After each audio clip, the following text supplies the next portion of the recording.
this video. I did a live stream on this, and it's gone. I was on there for 40 minutes. Today we're going to talk about campers and the lifestyle in camping and what they're about. And Omer's in here with me, helping me, as you can tell. He's always helping me.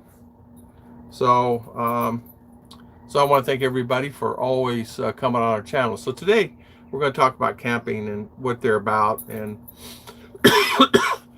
campers can be a great idea also, because what they are is just a small camper you can purchase for $2,000, $3,000, $4,000, and it'll give you the same benefits of any other camper. All you do is just buy one. It has, a lot of them have slide outs now. You can actually have one that has slides.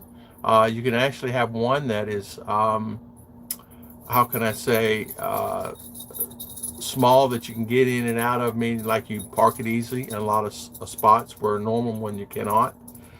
There's advantages to having a small camper, big advantages, and you don't really think about it. But today I want to talk about that briefly.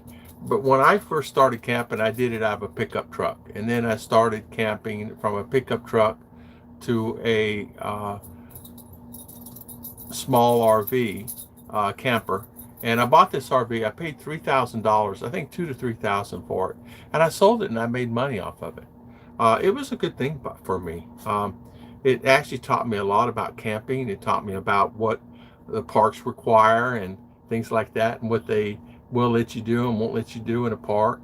And you don't really think about that, but it matters a lot when you're traveling. Understanding how they operate, and that you can pull in the park and you can park one and then you can leave it and go do your thing.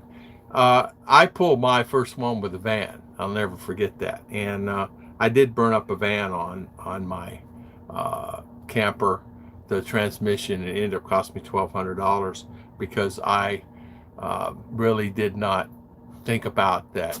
You're going on a long trip, you need what they call it wears on your transmission. You need to cool down your transmission because you're pulling a lot. And van was I'm trying to think. I think it was a 6-cylinder. So I really put some wear and tear on that thing, driving that camper around. But it did fine. I mean, but it was my fault. I hauled that around and did that with that, but it's okay. And then I had that, and then I went from that to a Class A, and it worked out really good. But the small ones have full bathrooms. They have slides with it, and what you do is when you slide it back in, it has the you take the mattresses off. It's small pieces of mattress, and you piece them together, and then put your sheet on and then lay on it. It can be quite uncomfortable at times on those, because it's just pieces of foam material and you push them together. Well, like a good mattress to sleep on. We don't want to sleep on pieces like sleeping on pillows off a couch on a floor. Although it's great for kids. But the slides are really unique. The houses are neat. They could have what they call an inline. They have an inline stove, and they have a fridge, and then they have a microwave. And the fridge is normally 12 volt, and you can operate at 12 volt or propane. The propane is something that usually attached to the front on the campers. You can have 1 or 2 tanks, and one gets empty, you go fill it, and then you just keep doing it like that. I used to have 3, okay, and I had the third one. I just kept in the back of the van, which is a no-no. They didn't like that. They like to be open, But it worked out pretty good. The campers now, they have them. You can pay $30,000, $40,000, $50,000 for a camper. No way. I wouldn't pay no $30,000, but there's a lot of people that do. That's my purpose. That's for me. But I would buy one, a used one. I was looking on RV Trader this morning and Craigslist. They have some nice ones you can buy for $4,000, $5,000. That's just 10 years old, 15 years old. Also, there's some nice Class A's on there. Also, and some fifth wheels. But in having a camper, it does make it nice. It's a little hard to back them in because it has the ball and joint and it's kind of like backing up a boat and putting it in the slot. You got to be really good at that, because you have that like a fish out of the water, you know. But with a toy hauler, it's a little bit easier, because you basically turn your wheel, because it's over into the truck, and you just turn it a little and it just goes, you can slide it in a lot easier than you can. So what I would do, I would ask for a pull through. I said, let me have a spot that's a pull through. Or I would get there the night before and I'd call them and say, okay, what spot am I at? So park anywhere you want and just see me in the morning.